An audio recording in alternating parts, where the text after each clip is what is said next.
من یه دونه تمرین به شما میدم، تو خودتو امتحان کن ببین 7 روز میتونی انجامش بدی؟ تو 7 روز میتونی روی افکارت کار کنی؟ تو 7 روز میتونی فقط به خدا تکیه کنی؟ تو 7 روز میتونی فقط روی خدا حساب کنی؟ تو 7 روز میتونی فراوانی رو ببینی؟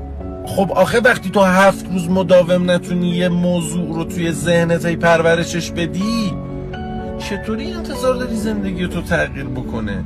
مگه تو از لحظه‌ای که از شکم مادرت بیرون اومدی انقدر فهم و عقل و شعور و درک و قد و وزن و ادعا و قضاوت و تهمت و بدبینی و منفی نگری همراهت بوده؟ نه دیگه نبوده. 7 روز قبل خوابت 50 بار بگو من فقط به خدا تکیه میکنم و نتیجه این تمرین رو شب اولی که انجامش دادی ببین من فقط به خدا تکیه میکنم، تو رو نمیدونم.